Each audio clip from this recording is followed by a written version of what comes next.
শনিবার সকালে আগরতলার প্রজ্ঞাভবনে উত্তর পূর্ব কাউন্সিলের ৭২তম পূর্ণাঙ্গ বৈঠক শুরু হয়েছে, যা উত্তর পূর্বাঞ্চলের সমৃদ্ধি ও উন্নয়নের লক্ষ্য নিয়ে অনুষ্ঠিত হচ্ছে। হাই প্রোফাইল এই ইভেন্টের উদ্বোধন করেন কেন্দ্রীয় স্বরাষ্ট্র আবাসন ও সমবায় মন্ত্রী অমিত শাহ। ডোনারের মন্ত্রী জ্যোতিরাদিত্য সিন্ধিয়া এবং ডোনারের প্রতিমন্ত্রী ডক্টর সুকান্ত মজুমদার। বৈঠকে উপস্থিত ছিলেন ৫৩ জন ঊর্ধ্বতন কর্মকর্তারা, পাশাপাশি উত্তর পূর্ব রাজ্যগুলির রাজ্যপাল এবং মুখ্যমন্ত্রীরা। তবে উল্লেখযোগ্যভাবে কেন্দ্রীয় অর্থমন্ত্রী নির্মলা সীতারামন এই বৈঠকে উপস্থিত ছিলেন না। এই পূর্ণাঙ্গ বৈঠকটি মূলত অঞ্চলের সামগ্রিক উন্নয়নের জন্য ভবিষ্যৎ পরিকল্পনা, কৌশলীকরণ এবং চলমান প্রকল্পগুলির অগ্রগতি পর্যালোচনার উপর কেন্দ্রিত হয়। গুরুত্বপূর্ণ আলোচনাগুলি এই অঞ্চলের উন্নয়নমূলক চ্যালেঞ্জগুলো মোকাবেলা করার জন্য এবং সম্ভাবনাগুলোকে আনলক করার জন্য একটি রোডম্যাপ তৈরি করতে সহায়ক হবে আশা ব্যক্ত করা হচ্ছে। ১৯৭১ সালে প্রতিষ্ঠিত নর্থ ইস্টার্ন কাউন্সিল সমগ্র অঞ্চল জুড়ে অর্থনৈতিক ও সামাজিক উন্নয়নে অগ্রণী ভূমিকা পালন করে আসছে। এই বছরের বৈঠকে লক্ষ্য হল উত্তর পূর্বকে প্রবৃদ্ধি ও সুযোগের কেন্দ্রে রূপান্তরিত করার প্রতিশ্রুতিকে আরও দৃঢ় করা। আজকের এই অনুষ্ঠানে গৃহমন্ত্রী অমিত শাহ বিস্তারিতভাবে আজকের এই অনুষ্ঠানের প্রাসঙ্গিকতা বলতে গিয়ে জানান, उत्तर पूर्व परिषद की 72वीं पूर्ण बैठक में मेरे साथ मंच पर उपस्थित श्रीमान ज्योतिरादित्य सिंधिया जी, इंद्रसेना रेड्डी जी, मुख्यमंत्री त्रिपुरा डॉक्टर माणिक शाह जी, मंत्रिपरिषद में मेरे साथी सुकांत मजमूदार जी, यहां उपस्थित गृह सचिव और नॉर्थ ईस्ट के सभी राज्यों से पधारे हुए मुख्यमंत्रीगण, राज्यपालगण और सभी राज्यों के प्रमुख अधिकारीगण, आप सभी का मैं 72वीं संपूर्ण बैठक में स्वागत करता हूं। एक प्रकार से 10 साल नॉर्थ ईस्ट के लिए बहुत महत्वपूर्ण रहे हैं और नॉर्थ ईस्ट को जिस प्रकार से प्रधानमंत्री जी ने इस 10 साल में न केवल देश, पूरी दुनिया के फोकस पर लाकर खड़ा कर दिया, ये नॉर्थ ईस्ट के लिए युग परिवर्तनकारी मौका है। नॉर्थ ईस्ट बहुत समय से दिल्ली के लिए सिर्फ भाषणों का मुद्दा रहता था। प्रधानमंत्री जी ने अपने विजन से, अपने संवेदनशीलता के कारण नॉर्थ ईस्ट को विकास के फोकस में लाकर रखा। एक और तो इस 10 साल में नॉर्थ ईस्ट के अंदर अभूतपूर्व इंफ्रास्ट्रक्चर के विकास के कारण दूरी कम करने का काम हुआ है और दूसरी ओर नॉर्थ ईस्ट के लोगों की दिल्ली से दिल की दूरी को भी कम करने का काम माननीय प्रधानमंत्री जी ने किया है। क्योंकि एक बार जब प्रधानमंत्री जी स्वयं नॉर्थ ईस्ट को प्रमुखता दिए तो अपने आप पूरे केंद्र सरकार की प्रमुखता नॉर्थ ईस्ट की तरफ आगे बढ़ गई और आज हमारा नॉर्थ ईस्ट अनेक प्रकार की विविधताओं के बावजूद विकास के रास्ते पर चल पड़ा है। 10 साल पहले नॉर्थ ईस्ट के 200 से ज्यादा अधिक जनजातीय समूह, 195 से ज्यादा बोलियां, ये हमारे लिए एक दृष्टि से वीकनेस बनकर अलग अलग विवादों का कारण बनी हुई थी। आज 10 साल के बाद पीछे मुड़कर देखते हैं तो वही वीकनेस को हमारी ताकत में, स्ट्रेंथ में बदलने का काम प्रधानमंत्री जी ने किया है। आज 200 से अधिक जनजातीय समूह हमारी सांस्कृतिक विरासत के कारण पूरी दुनिया का आकर्षण का केंद्र बना है और 195 से ज्यादा बोलियां और भाषाएं उसने पूर्वोत्तर को विश्व के 36 बायोडायवर्सिटी हॉटस्पॉट में से एक बनाने का काम किया है। हमारी स्ट्रेंथ अकेले पूर्वोत्तर में 7500 से ज्यादा अधिक फूलों की प्रजातियां हैं और कई प्रकार के अलभ्य, वन्य और पानीजन्य प्रजातियों का ये हमारा उत्कृष्ट स्थान है। ये सारी चीजों को संजोकर एक टूरिस्ट डेस्टिनेशन बनाने का बहुत महत्वपूर्ण प्रयास इस 10 साल में हुआ है। परंतु सबसे बड़ा काम हुआ है तो नॉर्थ ईस्ट के अंदर शांति प्रस्तापित करने का काम ये 10 साल के अंदर हुआ है। मैं बाद में इसमें डिटेल बताऊंगा, परंतु 20 से ज्यादा समझौते कर 9,000 से ज्यादा हाथ में हथियार लिए युवाओं को सरेंडर कर मेन स्ट्रीम में शामिल कर नॉर्थ ईस्ट के अंदर शांति प्रस्तापित हुई, जो हर प्रकार के विकास की नींव बनी है। और अभी अभी प्रधानमंत्री जी अष्टलक्ष्मी कंसेप्ट को एक और ताकत देने के लिए दिल्ली के कार्यक्रम में गए और अब ये अष्टलक्ष्मी कंसेप्ट पूरी दुनिया, पूरा देश स्वीकार कर रही है। मैं आज सभी मुख्यमंत्रियों को भी कहना चाहता हूं कि पूरा देश चाहता है कि नॉर्थ ईस्ट का हर व्यक्ति समृद्ध बने, नॉर्थ ईस्ट का हर राज्य समृद्ध बने और उत्तर प्रदेश से कई गुना बड़ा हमारे भूभाग देश के विकास में योगदान करता रहे। एक प्रकार से इतनी सारी डाइवर्सिटी के साथ विकास के रास्ते पर आगे बढ़ने के लिए सभी प्रकार की मूल संरचनाएं खड़ा करने का काम ये 10 साल में हुआ है। अब समय आ गया है कि नींव पर एक बुलंद, मजबूत और समावेशी विकास की आगे बढ़ने का काम हमें करना है। पूर्वोत्तर के विकास की गति बढ़ाकर पूर्वोत्तर को शेष भारत के बरोबर लाना, ये भारतीय जनता पार्टी की नरेंद्र मोदी सरकार का लक्ष्य है। केंद्र में जब जब भारतीय जनता पार्टी की सरकार आई, नॉर्थ ईस्ट को प्रायोरिटी देने की शुरुआत करी।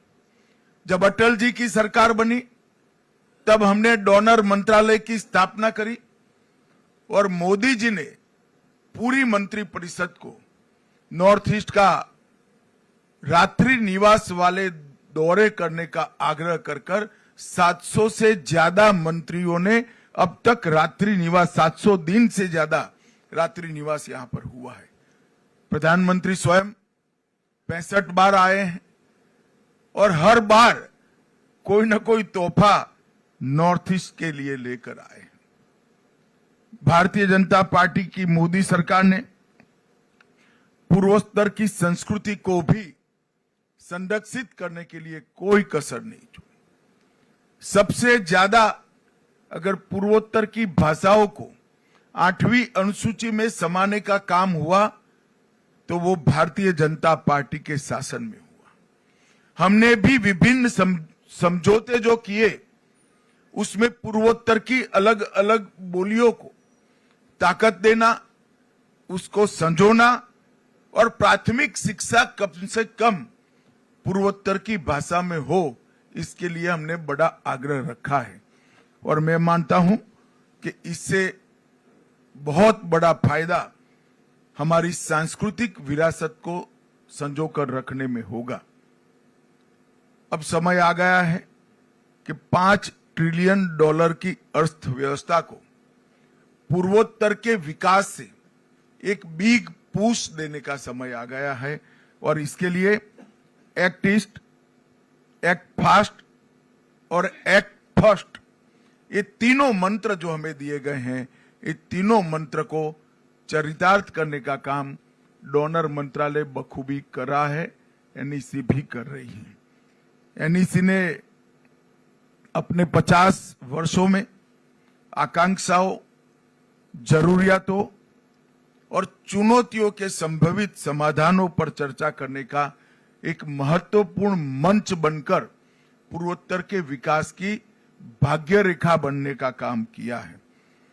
भारत सरकार और पूर्वोत्तर के छोटे छोटे राज्यों की नीति के बीच में सामंजस्य हो, जिसके कारण विकास नीचे तक पहुंचता है, इसमें एनईसी की बड़ी भूमिका रही है।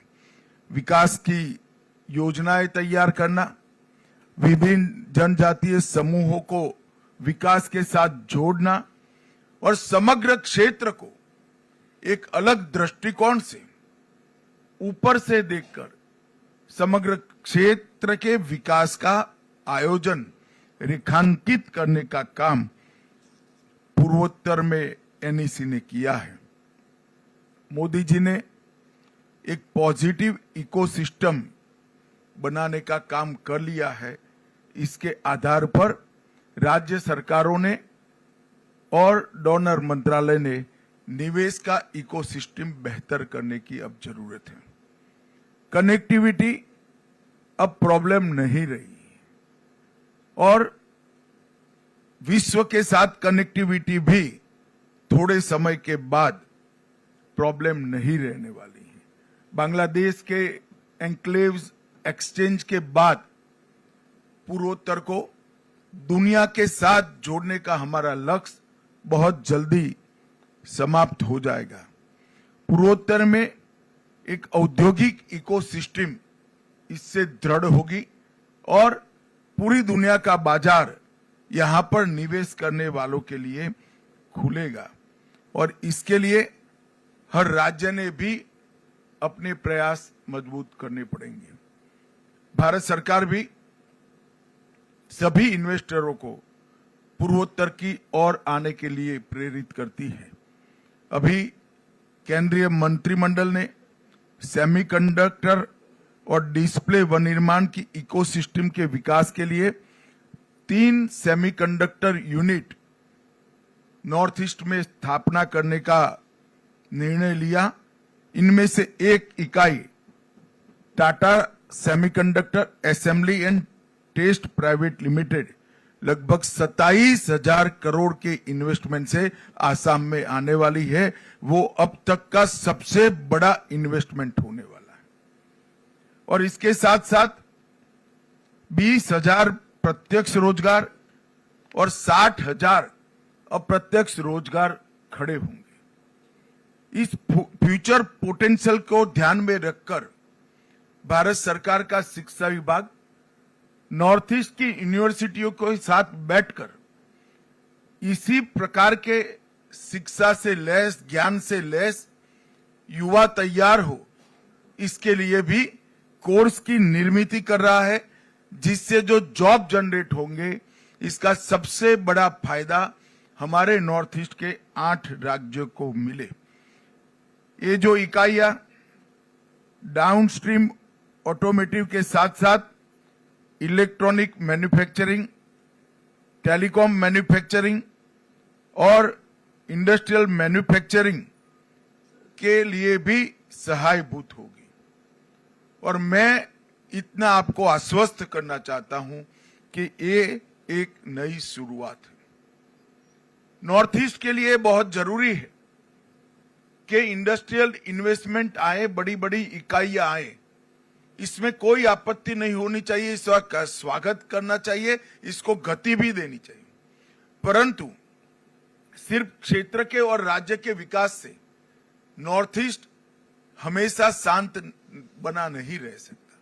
इसके साथ साथ व्यक्ति, गांव और राज्य तीनों के बीच में विकास का सामंजस्य करना पड़ेगा और व्यक्ति के विकास का हमें आयोजन करना है, गांव के विकास का आयोजन करना है, तो इंडस्ट्रियल डेवलपमेंट के साथ साथ इसके पहले की एनईसी की बैठक में मैंने कहा था, दूध, सब्जी, अंडे, मछली और मांस, इसमें स्वावलंबन लाए बगैर हमारे पास कोई चारा नहीं है। यही चीजें हैं, ऑर्गेनिक प्रोडक्ट, दूध, सब्जी, अंडे, मांस, यही चीजें हैं जो व्यक्ति के विकास का कारण बन सकती हैं।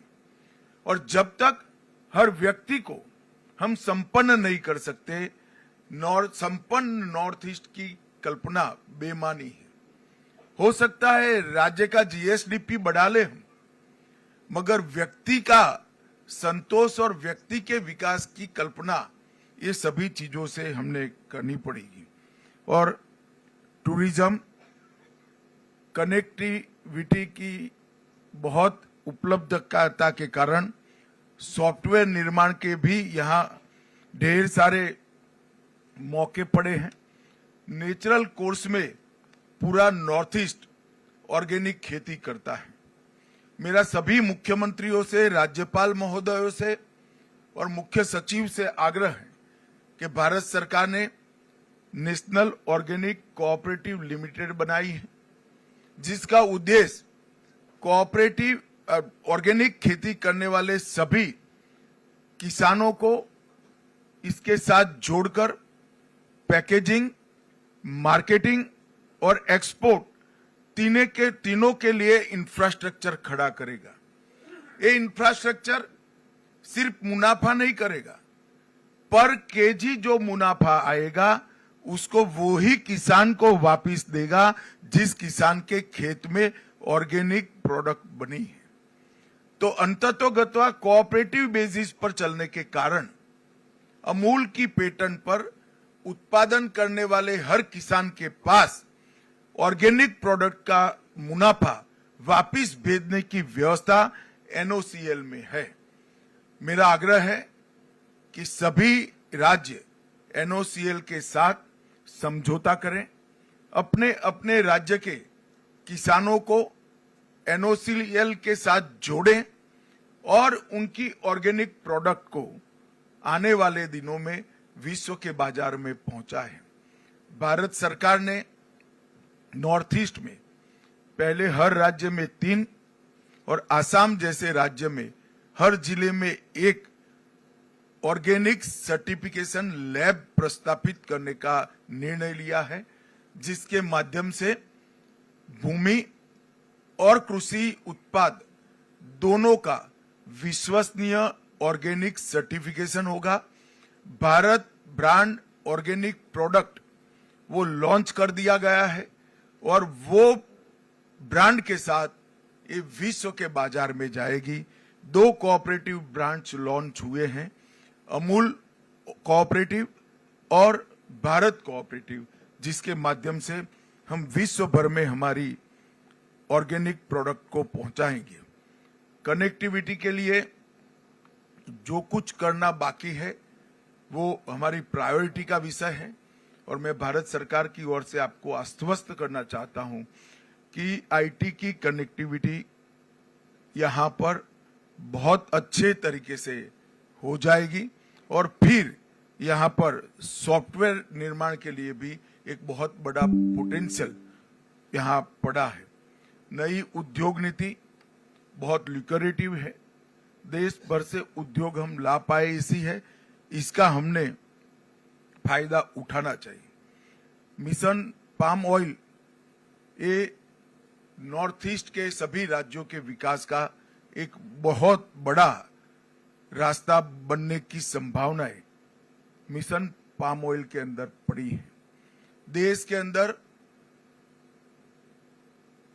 तिलहन का उत्पादन कम है, हम अभी भी एडिबल ऑयल के क्षेत्र में आत्मनिर्भर नहीं है। ये मिशन पाम ऑयल ही हमें आत्मनिर्भर कर सकता है और इसके लिए गुजरात में कुछ जगह टिश्यू कल्चर के प्रयोग भी हो रहे हैं। जो पर्याप्त मात्रा में ज्यादा प्रोडक्ट देने वाले पाम के पौधों का निर्माण भी करेंगे और यहां पर देने का काम भी करेंगे। और किसानों को क्रूड पाम ऑयल के मूल्य पर 2% डिफरेंशियल देने का भी भारत सरकार ने आयोजन करा है। अब तक पूर्वोत्तर क्षेत्र में 10 नई तेल मिलों का विकास करने का प्रस्ताव है। मुझे लगता है कि ये हमें फायदा कराएगा।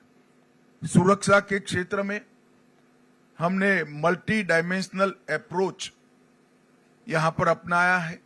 हर राज्य की एक विशिष्ट रणनीति बनाकर हम 10 साल में आगे बढ़े और इसका परिणाम है कि पुलिस, आर्मी, असम राइफल और केंद्रीय पुलिस बल, ये सब ने इकट्ठा मिलकर यहां पर एक बहुत अच्छी व्यवस्था करने में सफलता पाई है, जिसके चलते हिंसक घटनाओं में 31% कमी और नागरिकों की मृत्यु में 86% की कमी ये 10 साल में हमने सिद्ध की है।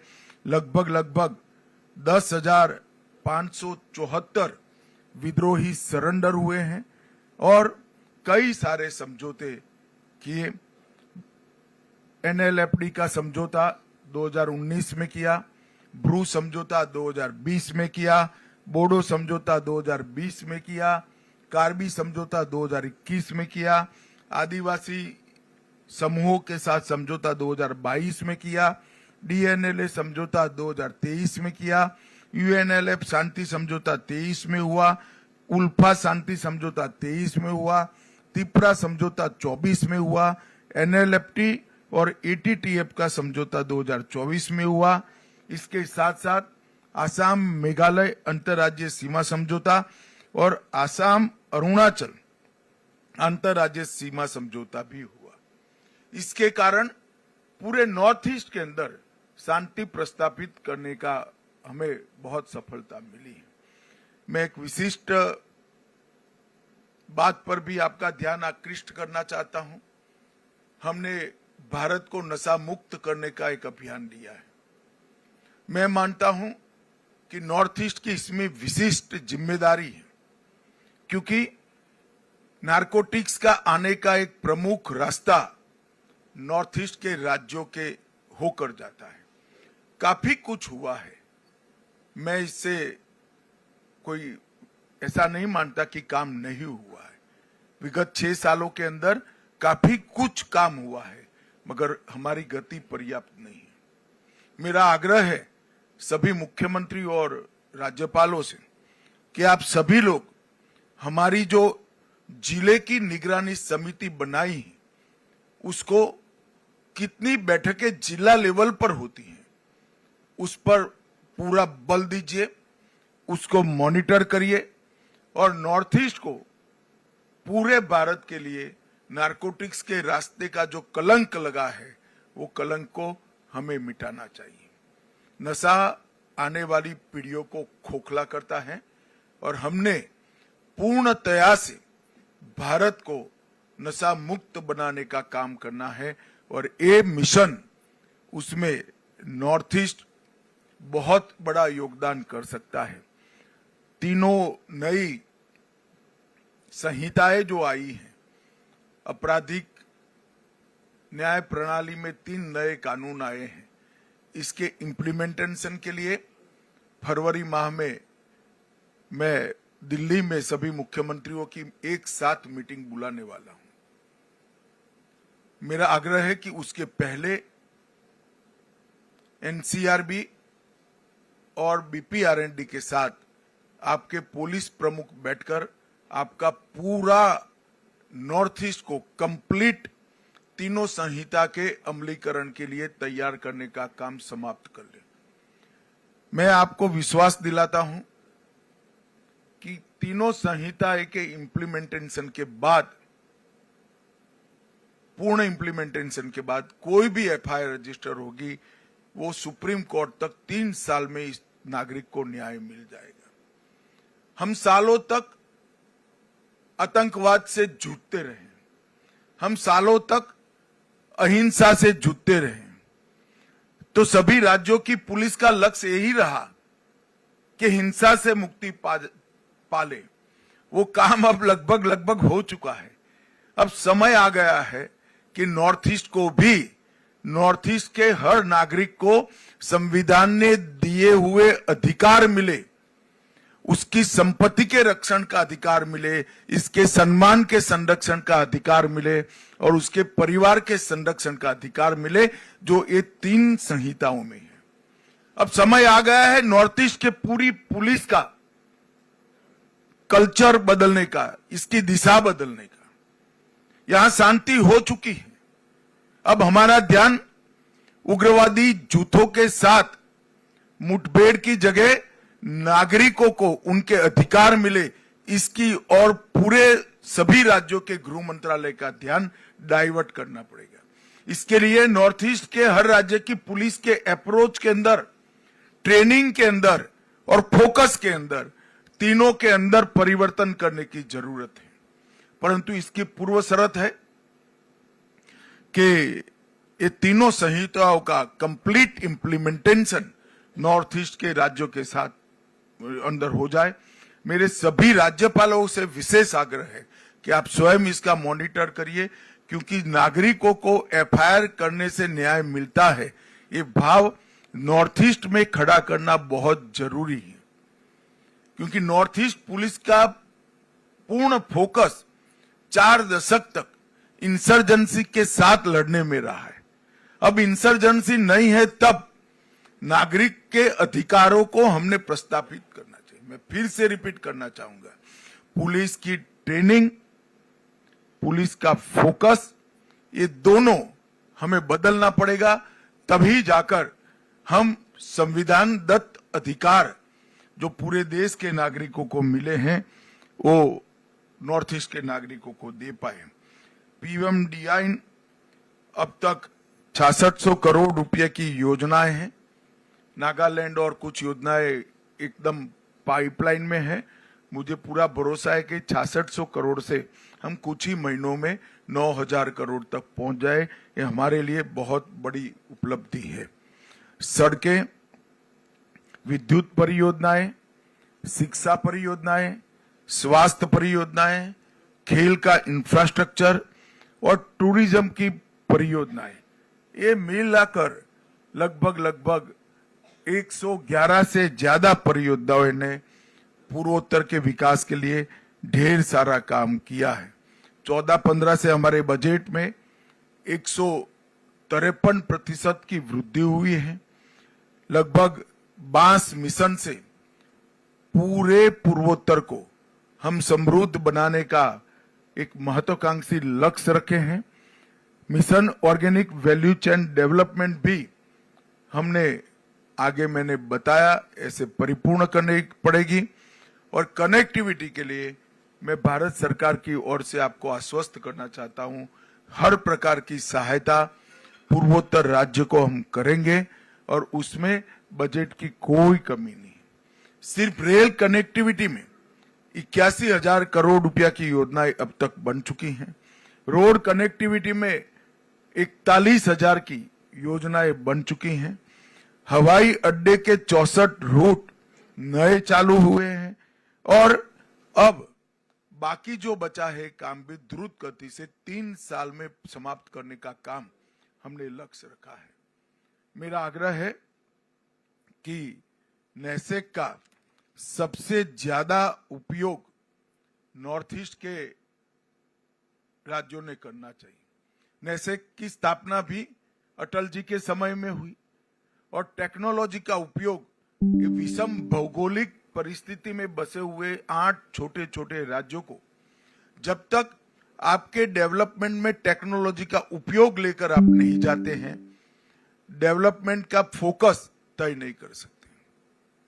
रास्ते नेचुरल कोर्स में कहां से बनाने से कम अवरोध है, वो हम टेक्नोलॉजी से बहुत अच्छे तरीके से आइडेंटिफाई कर सकते हैं। वो करते हैं तो रास्ते बनाने का बजट कम से कम 30% कम होता है। बाढ़ से हम ग्रस्त हैं, बाढ़ को डाइवर्ट कर बड़े तालाब बनाकर टूरिज्म एग्रीकल्चर और बाढ़ से बचना, तीनों लक्ष्यों को सिद्ध कर सकते हैं। आसाम ने प्रायोगिक स्तर पर 15 बड़े तालाब बनाए हैं। सभी राज्यों ने ये बाढ़ से निजात पाने के लिए और पानी के स्टोरेज के लिए इसका उपयोग करना चाहिए। आसाम के मॉडल को समझना चाहिए। मैं चाहूंगा कि एनईसी भी आसाम के मॉडल को बाकी सारे राज्यों में जहां जहां प्लेन जगह उपलब्ध है वहां पर बड़े तालाब बनाकर टूरिज्म, इरिगेशन, ड्रिंकिंग वाटर और बाढ़ से निजात, ये चारों लक्ष्य को सिद्ध कर सकते हैं। और इसके लिए भी टेक्नोलॉजी का उपयोग महत्वपूर्ण तरीके से हो सकता है। टेक्नोलॉजी के उपयोग से भ्रष्टाचार भी कम होता है और टेक्नोलॉजी से उपयोग से डीबीटी को भी हम आगे ले जा सकते हैं। आज नेसेक की भी मीटिंग है। बहुत सारी चीजें पहले तय हुई हैं। मैं यहाँ आने से पहले देख कर आया हूँ। बहुत अच्छा इम्प्लीमेंटेशन हर राज्यों ने करा है। एक छोड़कर सभी राज्यों के मुख्यमंत्री ने अपनी ऑफिस से ही नेसेक के साथ किसी को जोड़ने का काम किया है। इससे इन कामों को गति मिली है। अंत में मैं इतना ही कहना चाहता हूँ, पूर्वोत्तर शांत होना पर्याप्त नहीं है। पूर्वोत्तर को समृद्ध करने का हमारा लक्ष्य होना चाहिए। पूर्वोत्तर शांत और समृद्ध होना भी पर्याप्त नहीं है। पूर्वोत्तर की हमारी विविधता की जो पहचान है, सांस्कृतिक पहचान है, कला की पहचान है, साहित्य की पहचान है और भाषाओं का अस्तित्व, इसको संजो कर रखना न केवल पूर्वोत्तर, पूरे देश के लिए महत्वपूर्ण है। क्योंकि भाषाएं, संस्कृति हमेशा से हमारे देश की बहुत बड़ी धरोहर रही है। मैं आपको विश्वास दिलाता कि मोदी जी के नेतृत्व में मैं, सिंधिया जी और सुकांत मजूमदार जी तीनों आपके एडवोकेट बनकर भारत सरकार में आपकी हर समस्या के लिए खड़े हैं। आप आगे आइए और ये शांत, समृद्ध और सांस्कृतिक विरासत से सभर पूर्वोत्तर को आगे बढ़ाए। और जब 2047 विकसित भारत का लक्ष्य तय होगा, तब मेरी तो मन की एक कल्पना है कि सबसे समृद्ध क्षेत्र अगर कोई हो सकता है तो हमारा पूर्वोत्तर हो सकता है। क्योंकि कुदरत ने आपको बहुत पोटेंशियल दिया है। तो हम सब मिलकर मोदी जी के 2037 के विकसित भारत के लक्ष्य के साथ जुड़े, आगे बढ़े और पूर्वोत्तर को भी आगे बढ़ाए। यही अभ्यर्थना। বিজন চক্রবর্তীর রিপোর্ট, সংবাদ ত্রিপুরা।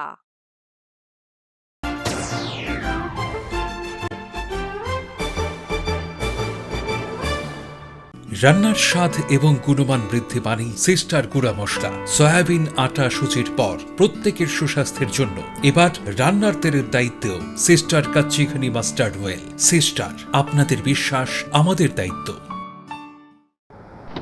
বাড়ির ছেলে ডাক্তারি পাশ করে ফিরছে, তাই সেলিব্রেশন চলছে নানা পদের রান্না। শেফদের পছন্দ সিস্টার মশলা, যা মডার্ন টেকনোলজি এবং স্বাস্থ্যসম্মত। টেস্টিও সিস্টারের রান্না, প্রতি পদে স্বাদের বাহার। সিস্টার, নিশ্চিন্তের প্রতীক।